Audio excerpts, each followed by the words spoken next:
किसान आंदोलन के लिए जो सरकार को कोसना आवश्यक था उसमें भी कोई कंजूसी नहीं की। लेकिन मैं आज़ाद साहब और आने भाई आपको बताना चाहता हूं कि मैं किसान यूनियन से भी 2 महीने तक यही पूछता रहा कि कानून में काला क्या है, एक मुझे बताओ तो मैं उसको ठीक करने की कोशिश करूं।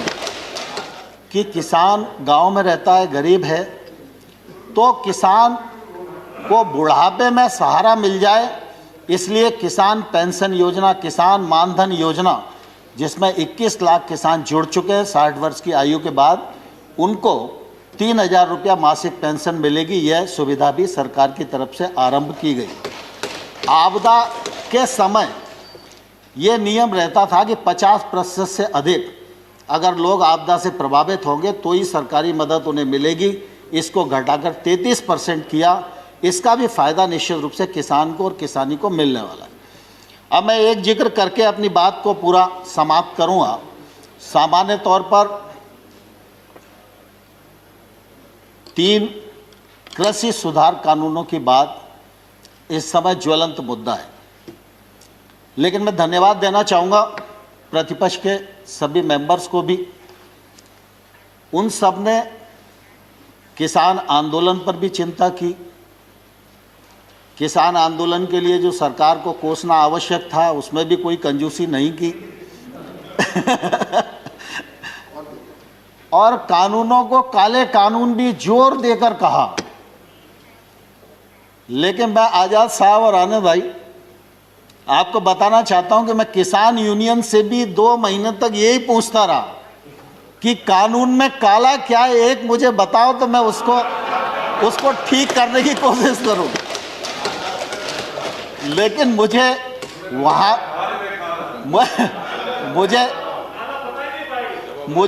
वहां भी मालूम नहीं पड़ा। और जब प्रतिपक्ष के मेंबर्स ने भी, दीपेंद्र भाई आपका भी भाषण मैंने सुना, तो मैंने गौर से सुना कि कानून खराब है, कानून को रिपील कर दीजिए, वो हो ही जाएंगे, और ऐसा वैसा सब लोगों ने अपनी बात की और करना भी चाहिए उन्हें। लेकिन कानून के प्रावधान को ये किसान के प्रतिकूल है, यह कम से कम किसी ने बताने की कोशिश नहीं की। मैं सर आपके सामने ही बैठा हुआ था। दूसरा, मैं सभापति महोदय आपके माध्यम से आग्रह करना चाहता हूं कि हम लोगों ने ट्रेड एक्ट बनाया। ट्रेड एक्ट में ये प्रावधान किया कि एपीएमसी के बाहर जो एरिया होगा वो ट्रेड एरिया होगा। वो किसान का घर भी हो सकता है, वो किसान का वेयर हाउस भी हो सकता है, उसका खेत भी हो सकता है। कोई भी व्यक्ति किसी भी स्थान के लिए किसी भी कीमत पर किसान वहाँ से अपने उत्पादन को बेच सकने के लिए स्वतंत्र है। ये हमारा एक्ट इजाज़त देता है। एपीएमसी के बाहर अगर कोई ट्रेड होगा तो उस पर किसी भी प्रकार का ना तो राज्य का टैक्स लगेगा ना केंद्र का टैक्स लगेगा।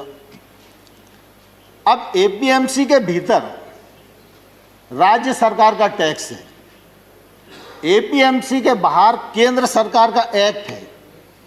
केंद्र सरकार का एक्ट टैक्स को खत्म करता है और राज्य सरकार का जो एक्ट है वो टैक्स देने के लिए बाध्य करता है। तो मैं आपके माध्यम से किसानों को भी पूछना चाहता हूं और विशेष रूप से पंजाब के किसानों को भी पूछना चाहता हूं। उनके यहाँ थोड़ी परिस्थितियां अलग हैं, आड़तिया का कमीशन अलग है, बाकी सब चीज़ें अलग हैं, लेकिन हमने टैक्स को फ्री किया और राज्य सरकार टैक्स ले रही है। तो जो टैक्स ले रहा है और लगा रहा है और बढ़ा रहा है, आंदोलन उसके खिलाफ होना चाहिए या जो टैक्स फ्री कर रहा है उसके खिलाफ होना चाहिए।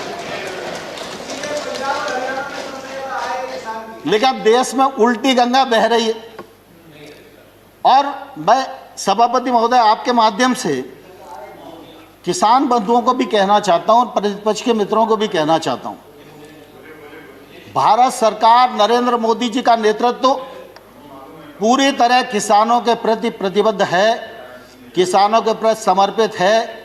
किसान आंदोलन के लिए हम लोगों ने लगातार उनको सम्मान देने की कोशिश की है, 12 बार ससम्मान बुलाकर बातचीत की है। एक शब्द भी हमने उनके बारे में इधर उधर नहीं बोला, संवेदनशीलता के साथ विचार किया है। लेकिन हमने ये जरूर कहा है कि आप प्रावधान में कहाँ गलती है, विनम्रतापूर्वक हमारा ध्यान आकर्षित करिए। हमने जो उनकी भावना के अंतर्गत जिन बिंदुओं को चिन्हित किया जा सकता था, उनको भी चिन्हित करके बताया कि हमको आपकी लगती है कि आपको यह शंका है कि एपीएमसी खत्म हो जाएगी, तो हम इस पर विचार करते हैं। एपीएमसी खत्म नहीं होगी। हमने एक के बाद एक उनको प्रस्ताव देने का भी प्रयत्न किया, लेकिन मैंने साथ में यह भी कहा कि अगर हम भारत सरकार किसी भी संशोधन के लिए तैयार है, इसके मायने ये नहीं लगाना चाहिए कि किसान कानून में कोई गलती है। लेकिन किसान आंदोलन पर है, पूरे एक राज्य में गलत फहमी का शिकार हैं लोग। एक ही राज्य का मसला है। Please don't interfere. Let him speak. Please don't. We are very short on time. सभापति महोदय, किसानों को इस बात के लिए बरगलाया गया है कि ये कानून आपकी जमीन को ले जाएंगे। मैं कहता हूं कॉन्ट्रैक्ट फार्मिंग के एक्ट में कोई एक प्रावधान बताए, कोई एक प्रावधान बताए। खड़गे जी, खड़गे जी दुनिया जानती है, खड़गे जी दुनिया जानती है, पानी से खेती होती है, खून से खेती सिर्फ कांग्रेस ही कर सकती है। भारतीय जनता पार्टी खून से खेती नहीं कर सकती।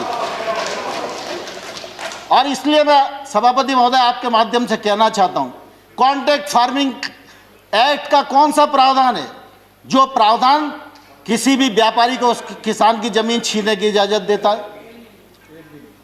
लेकिन लोगों को भड़काया जा रहा है, जमीन चली जाएगी।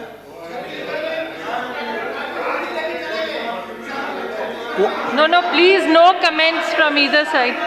No comments, please. Let the honorable minister speak. जहां पर भी एक्ट में अगर कॉन्ट्रैक्ट फार्मिंग का प्रावधान किया है, कॉन्ट्रैक्ट मूल्य का प्रावधान किया है, कॉन्ट्रैक्ट मूल्य से फसल का मूल्य बढ़ेगा सीजन पर, तो उसका बोनस के रूप में हिस्सा किसान को मिलेगा, ये प्रावधान किया गया है। और किसान इस एक्ट से कभी भी बाहर हो सकता है। व्यापारी कभी भी बिना पैसे दिए इस एक्ट से बाहर नहीं हो सकता।